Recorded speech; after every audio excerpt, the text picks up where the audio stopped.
they draw you in with their passion and commitment to social justice. Gay is the yin to Barry's yang, the Lucy to his Desi. They are so well connected and attuned to each other. They are like one person.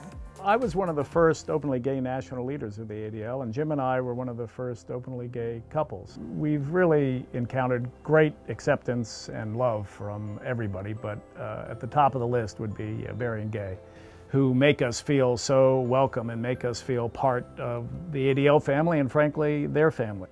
One of our most favorite times this past year was going with Barry and Gay on a Aspen trip. We thought we were actually going to relax.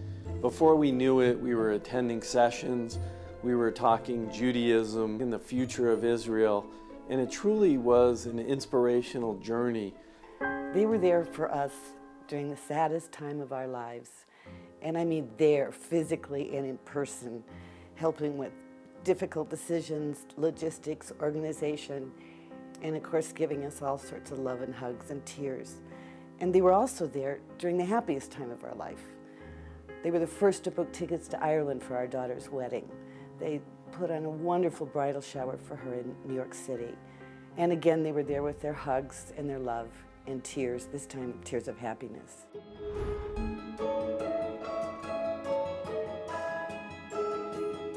Barry will ask you for anything. You know, do you have Super Bowl tickets? Barry, how would I have Super Bowl tickets? I don't have Super Bowl tickets. You sure? But he and Gay will also do anything for you.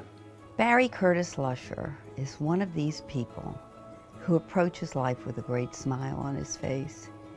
And by so doing, he manages to get people to agree with him, even though you may feel diametrically opposed.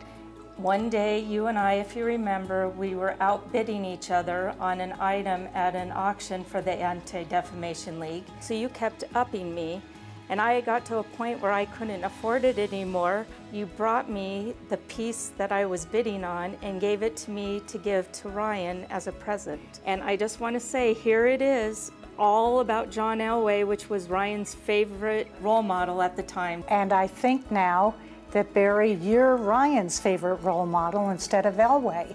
Whenever you see Barry, he's got a smile on his face, which is like a virtual hug. And when he asks you to do something or when he asks you to write a check, it's because he's passionate about the issue. His leadership style is quiet, but everybody listens to him. He connects with the regions. Coming from Denver, he knows the importance of the regional boards and our 27 regions around the country.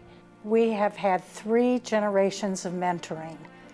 I first mentored you, Barry, in the leadership program for ADL.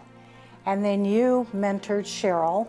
And after that, both you and Gay took an active role in getting involved in Ryan's endeavors. There's always something going on at ADL, and Barry has such a wonderful way of keeping everyone calm and getting to the crux of the issue. We've also shared very late night discussions between us, figuring out what the topic should be with the leaders the next day and how we challenge those we want to challenge and how we embrace those we want to embrace.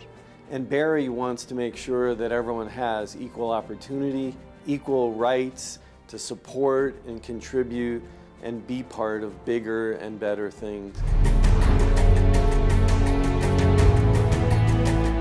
I've seen her walk into her group of somewhat curmudgeonly seniors at the JCC when she's serving them lunch every day and smile at them, and they all just grin back at her. She's magic. Whether it's a huge big thing, like she has done for us, or even small things. I'm gonna show you these shoes that Gay gave me. She gave me the shoes off her feet, right off her feet, because they fit me better than they did her. And they're my favorite shoes. Thanks, Gay.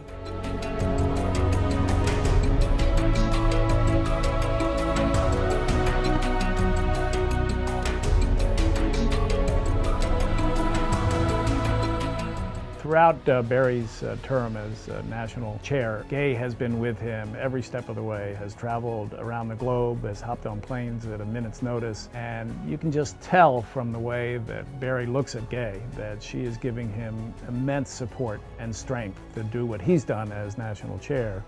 And she's done it with such good grace, always with a smile on her face, which itself has meant so much to the ADL and to us personally.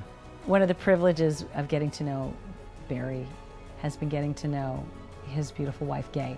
Our subject matter that we deal with ADL is often very difficult, but Gay always finds, she's able to find the humor, and consequently she gets me giggling like a teenager. Gay, I know that behind every great man is a great woman, and you are the most special person I know. I immediately connected with her. I was really worried about having to move to Denver, but she just made it okay. I thought it was so meaningful that she would really think about us and how this was going to impact us. And you know, the bottom line with any chair, if your family is not with you 150%, you can't do this job. It asks too much of all of us. It's a 24/7 job, and it goes on for 3 years, and it's tough, and you need your family with you. So Barry, Gay, and family, you've been great.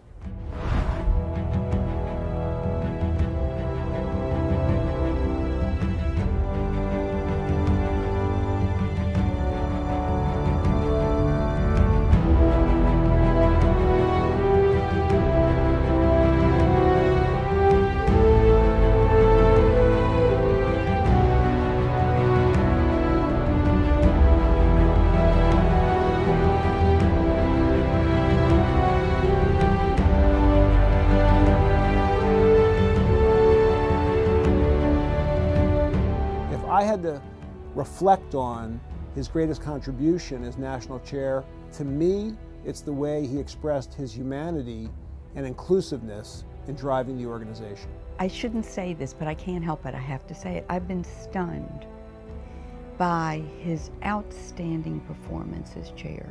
Barry's handled it in ways that I don't really think anyone else could have. He's done the most remarkable job. He's taken ADL to new heights, and he's worked so well with Abe. It's a time that I'm sure we'll remember for many, many years. When Barry says something in his role as national chair of the ADL, you know it's going to be important. During Barry's tenure as board chair, he had to lead the effort to replace a legendary national director, Abe Foxman. What a huge challenge.